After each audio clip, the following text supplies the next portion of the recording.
fellows, thank you, and may God bless you once again for joining me on Africa My Heritage TV. This, as usual, is your boy and your host, Kwame, the African Child. Please, if this is your first time on this wonderful platform, don't forget to hit on the subscription button to become part of this channel. And please, after subscribing, kindly also hit on the notification bell icon to enable you to receive alert on all new videos like this that we are going to upload on this platform. Please, under this same video that you may be watching, you are going to see a like button. With the use of the like button, you can trigger the YouTube algorithm in promoting this particular video further, because you think it has a very good content, is very entertaining and educative, and that it needs to be promoted. Please, under this same video, you are going to see a comment button. With the use of the comment button, you can bring forth your comments, your suggestions and opinions to me as a content creator, to enable me to know your mind with respect to all the videos that I'm uploading on this platform for you to watch. Mind you, the videos on this platform are not meant for me to watch. They are meant for my cherished viewers and subscribers. So I'm keenly monitoring and following the progress of the videos, in making sure that it is meeting the anticipations and expectations of my cherished viewers and subscribers on this platform. I want to make sure that you are always feeling relaxed and welcome to this platform. I want to make sure that any video we are going to upload is going to educate you, going to entertain you, and is going to keep you informed. I'm at the same time discouraging a situation, instance, and experience whereby after spending your precious and quality time to watch the video, you felt the video was disappointing. You felt the video was boring. So it caused you to show your dislike and displeasure to the video. I'm at the same time also discouraging an instance and experience whereby after spending your expensive data, internet data, to watch the video, you felt the education you were looking for in the video, the entertaining side of the video wasn't there. So the video is just a waste of time. So you showed your dislike and displeasure to the video. So in preventing all this incident from happening to you and me is a reason why I'm begging and asking you to bring forth your comments and suggestions after watching the video, to enable me to know whether the video is making my cherished and lovers out there happy or not. Your comments and suggestions enables me to assess myself, to know whether I'm doing a good job or bad job. Please kindly do that to enable this platform to also grow. And use the share button under the video to share the video if you think it carries a quality content to other platforms on the social media, to enable your fellow Africans to also watch, to enable your brothers and sisters to also watch, to enable your colleagues students to also watch, to enable your colleagues Africans to also watch, so that together we can get rid of this brainwash and live to the realities of the 21st century in becoming productive on the African land and in becoming productive in wherever we may be finding ourselves. Thank you, and may God bless you that you are also going to recommend Africa My Heritage TV to all your friends and family. Thank you. It means a lot to me, and I'm grateful to you. Now, we are looking at the Joseph story today. We are looking at the Joseph story, its impact and implications on us as a human. You see, I believe in the Creator. I believe in God. You see, I believe as humans, we didn't create ourselves. I believe our existence here was purposeful. I believe there was a divine intelligence that wanted us to be on the planet called Earth, and that divine intelligence used our parents, that is our mom and dad, to bring us or to give birth to us on this earth. So I believe there is a significance for me living. There's a reason for me living. There's a purpose for me living, and the purpose for me living has to do with the ultimate intelligence, or the Creator, or the God who brought me on the face of earth. And with respect to this Creator or God, some people have chosen not to believe in Him. That is also fine, because you see, life is about choices, and if I say choices is an art of selecting between alternatives. So once we are existing on the planet of Earth, we've been served with a lot of options and alternatives. So it is within your right to choose from what you like and what you don't like. So you can choose to believe in God, you can choose not to believe in God. By me, I do believe in God. You see, I do believe in the Creator. You see, sometimes it is the Creator that we call God, but I prefer to call Him the Creator. Because if you say God, God goes with all the various religious denominations across the globe. So I prefer to choose the word Creator. I believe He was the one who created everything. So I believe in the Creator. So now, as a Christian, I would also want to go to the Bible. You see, I don't care whether you see the Bible as a storybook or whatever, whether the Bible is a storybook or it's a divine book, it doesn't matter. The most important thing is for you to be able to apply the good things in the Bible, and for you to be able to shun away from the negative things in the Bible. If the Bible says don't steal, you don't need the Bible to tell you not to steal. So if you take it and you don't steal, it is okay. If the Bible says flee away from fornication, it is helping you to preserve your own life, preserve your own integrity. So I don't care how you would look at the Bible, but I still believe the Bible is an inspirational book. I don't believe it comes from any God. I don't believe it comes from any God. I believe it's an inspirational book that the Creator, out of his own divine intelligence, inspires some people to write it for our example, for our good way of living.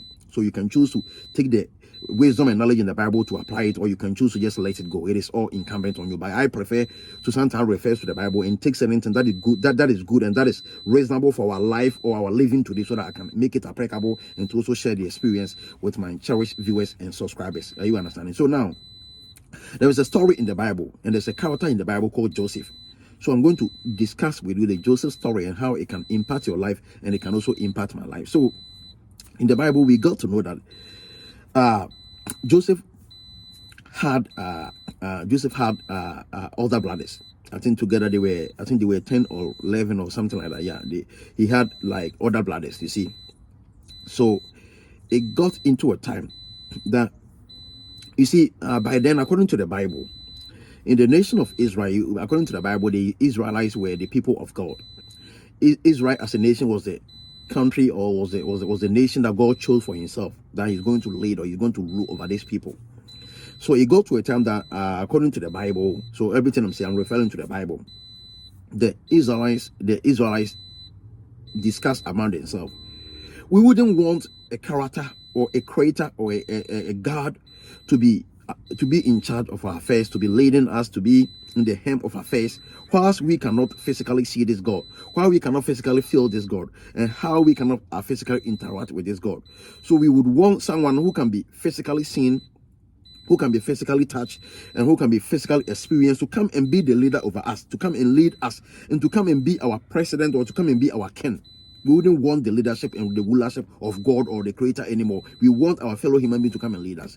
So they told God, or they submitted that plea to God, and God also received their petition, and he said, okay, fine, if you want me to choose for yourself a human being to lead you, to represent me on earth here, to lead you, I'm going to do that. So I'm going to choose for you Saul, and with this Saul that I'm going to give to you, he also going to come with some implications and repercussions as a result of him leading you, and you're going to bear it all, because that's one thing about life. Whatever choice you can make to yourself, you are free to do that, but the consequences is also there for you to face. So God also gave them that warning and caution. So finally, they are Saul, and Saul also disobeyed God, and according to the Bible, God wanted to replace Saul. So God was like looking for a replacement. So he was using his servant or his prophet by name Samuel to look on the land of Israel to find a suitable replacement for Saul.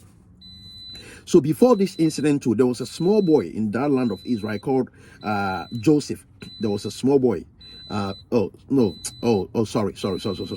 I think I'm doing the David story. Sorry for confusing you. No. I'm sorry. I think I'm doing the David story. No, I have to do the Joseph story. Yeah.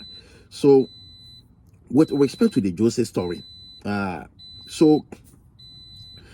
this young boy, as his elderly brothers, okay, now, because I've already given you the David story, let me proceed further to finish with this story, so that maybe on the next topic we can go on to the Joseph story. Yes, let me continue, because I've already given you all the basis for this story. So now, God needed a replacement for Saul, and he wanted his servant or his prophet by name Samuel to look on the land of Israel to find a suitable replacement for Saul, who is going to distill from being a king to make him an ordinary citizen.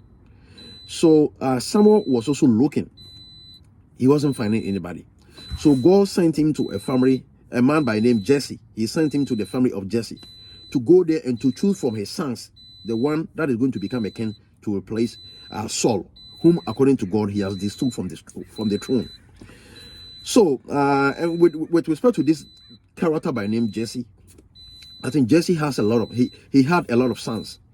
And the youngest of the son was called David. The youngest of his sons were called David. And David, according to the Bible, was a shepherd boy. So he was always on the wilderness. He was always on the desert feeding leading his flock or leading his sheep to also feed from the winterland or from the desert, from the glass. Okay, yeah. So when God sent Samuel to the house of Jesse, Jesse brought out all his children, all his sons. See, they were men by that time. See, he brought all of them to show it to Samuel, and Samuel was looking at all these people, and he said, "None of this has been chosen by God. None of this has been chosen by God." And Jesse was wondering, these are my only children. These are all the people that I have. These are the honorable men and women that I've been able to raise. I've been able to give birth to. So if none is praising to God, if God is not ready to make salvation from this, then I don't know of any. And God told Samuel, no, ask him. There has to be the last one. And he asked him, so how about your last son? Oh, no. My last boy is too small.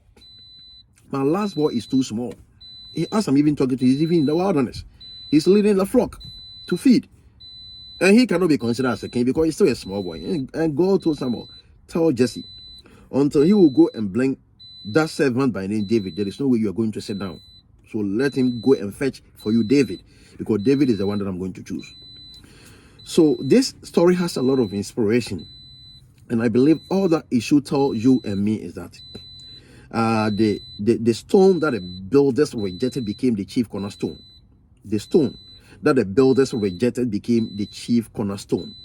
So what it simply means is that at where you may be finding yourself right now, at the angle you may be looking at, you may be looking at life from, at the desperate moment that you may be finding yourself, it is never too late for you.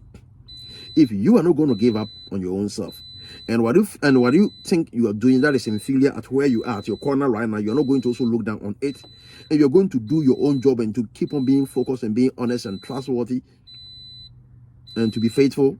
I believe, as I said, nature is going to command its own way of supporting you. Nature is going to command a rescue to come to your advantage. Nature is going to lead you and to connect you to sources that you've never even dreamt of before. So I came to use the David story to serve as an encouragement to you that never say never. Never look down on anything that you're doing. Because mind you, from that Rebecca story, we also got the understanding that all these days that David was leading the flock to the wilderness or to the desert for them to feed, God was also using that instances or that despair moment or that desperate moment or that darkness of life to also give David experience, to teach David some lessons that he would need in becoming the king of Israel. Because mind you, according to the Bible, there was many instances in the wilderness or in the desert that David was leading his flock, that a lion wanted to pierce through the flock. And David needs to rise up to the occasion to even fight the lion and to even kill the lion to make sure he can save the sheep. There was many instances that David, after leading the sheep back home, he realized one was behind. He's going to leave the rest and still go for the one who was lost and bring it back to the house. So God was using all these instances to give David wisdom and knowledge as to how he's supposed to lead people. But then David was still a small boy.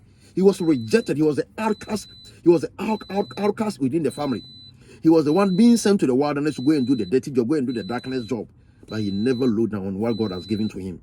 He did it faithfully. He did it with honor. And when the time came, whatever he was doing on earth here praises the creation, praises the altar force within us. And they were able to come to his rescue by honoring him to become the king of Israel. Even that's why him being a young boy, or that's why him being in the youthful age. So I'm charging you, my fellow African watching me. I'm charging you, my fellow brother watching me across the globe. I believe in you. Believe in yourself. Don't look inferior to whatever it is that you're doing. Great things are born small. Focus on it. Whatever has your focus and attention can magnify for you. And I believe the skies cannot be your limit if you can go on, if you can proceed forward with this kind of mentality.